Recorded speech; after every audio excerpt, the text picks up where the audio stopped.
Hello, I am Terry Ann Porter.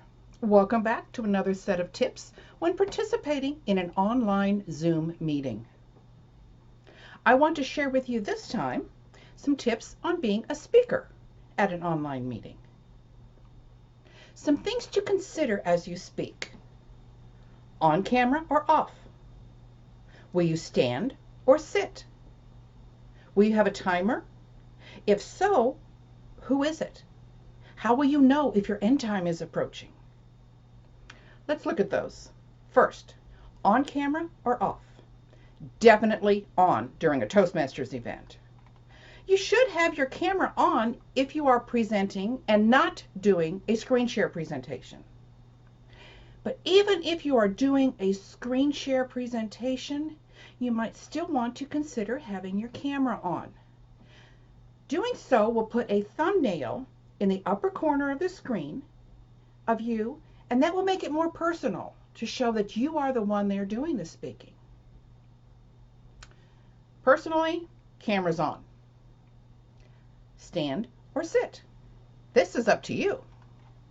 It is possible to make your presentation while seated at your camera. You will need to watch your hand gestures. If they are below the camera area, they won't be seen. If you stand, your speaking area will be whatever your camera will allow. But don't necessarily go to the extreme ends of your camera view. Not everyone will see you. Think of watching a movie in widescreen format on a standard square TV. A lot of activity that goes on the outside gets missed. So you want to be careful for that. Also, when standing, make sure that your microphone will pick up your voice as well as if you were sitting at your desk. So it's a good idea to practice in advance to ensure the best presentation. You could also use a virtual background, but when you are standing, it doesn't always work, and let me show you why. I am going to choose a virtual background here.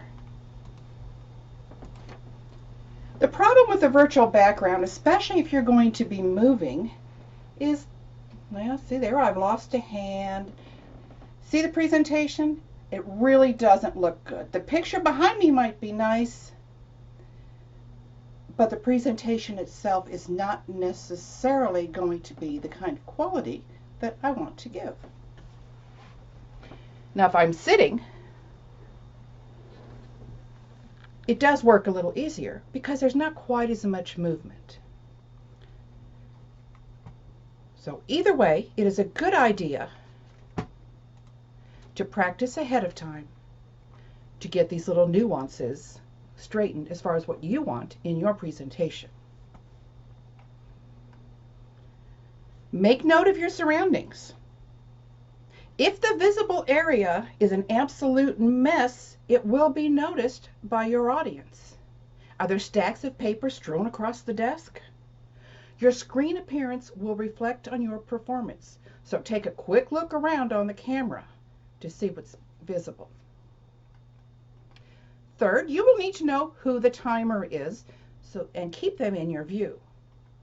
One way to do this, find the timer, go to Gallery View, hover over that person's picture, and 3 dots will appear.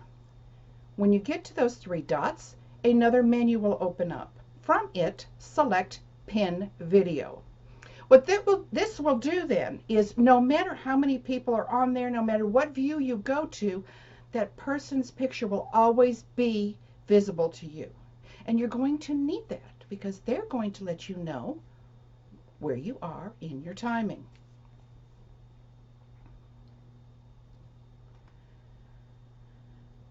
Some other things to think about.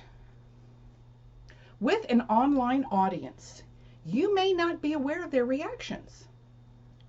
If all are muted, which does work best in a presentation, you can't hear them laughing at that pun that you just made.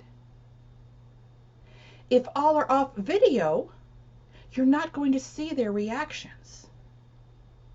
This can be a stretch for some speakers, So be sure to seek feedback afterward to help you grow in your online speaking skills.